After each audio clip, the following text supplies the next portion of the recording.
தற்போது கிடைத்துள்ள அண்மை செய்தி.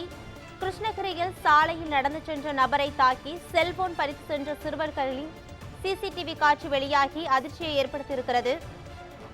இது குறித்த விவரங்களுடன் இணைக்கிறார் செய்தியாளர் திரிலோகச்சந்தர். திரிலோகச்சந்தர், முழுமையான விவரங்கள் என பதிவு பண்ணுங்க. பிரியா, கிருஷ்ணகிரியில் பேருந்து நிலையம் செல்வதற்காக நள்ளிரவில் நடந்து சென்ற நபரை கொடுமையாக தாக்கி அவரிடமிருந்து செல்போனை 3 சிறுவர்கள் பறித்து சென்றுள்ள சம்பவம் பெரும் அதிர்ச்சியை ஏற்படுத்தியிருக்கிறது. காஞ்சிபுரம் மாவட்டத்தைச் சேர்ந்த டேவிட் ராஜன் என்பவர் கிருஷ்ணகிரி அருகே உள்ள பூந்தோட்டம் பகுதியில் உள்ள தனது நண்பர் வீட்டிற்கு வந்துள்ளார். இவர் நேற்று முன்தினம் தனது நண்பர் வீட்டிலிருந்து நள்ளிரவு 2 மணி அளவில் காஞ்சிபுரம் செல்வதற்காக பெங்களூர் சாலை வழியாக நடந்து சென்று கொண்டிருந்தார். அப்பொழுது நள்ளிரவு 2 மணி அளவில் அங்கு இருந்த 3 இளைஞர்கள் அந்த டேவிட் ராஜன் என்பவரிடம் பேசுவது போல் அருகில் வந்து திடீரென அவரை கொடூரமாக தாக்கியுள்ளனர். அவர் முகத்தில் தாக்கியவுடன் அவர் நிலை குலைந்து கீழே விழுந்த பொழுது அவரது முகத்தில் கற்களை தூக்கி போட்டு தாக்கியுள்ளனர். இதையடுத்து அவர் மயங்கியவுடன் அவரிடமிருந்து செல்போனை பறித்துக் கொண்டு அந்த 3 சிறுவர்களும் அங்கிருந்து தப்பியோடியுள்ளனர். அதே சமயம் ரோந்து பணியில் இருந்த போலீசார் சாலையில் டேவிட் ராஜன் அடிபட்டு கிடப்பதை பார்த்து உடனடியாக மருத்துவமனையில் சேர்த்தனர். அங்கு அவருக்கு சிகிச்சை அளிக்கப்பட்டு வருகிறது.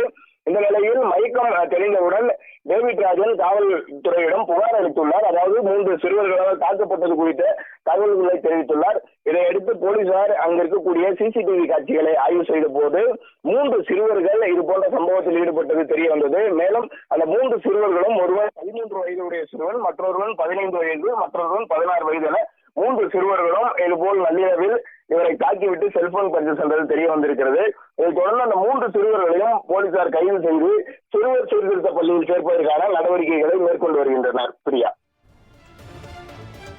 விவரங்களை வழங்கியமைக்கு நன்றி திரிலோகச்சந்தர்.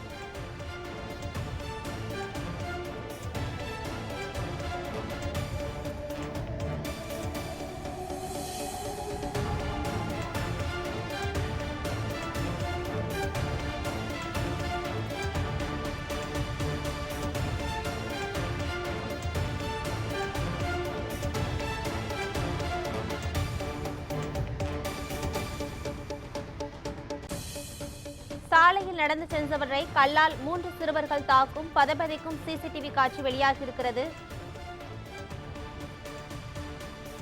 சிசிடிவி காட்சி வெளியான நிலையில் 3 சிறுவர்களையும் போலீசார் கைது செய்திருக்கின்றனர்.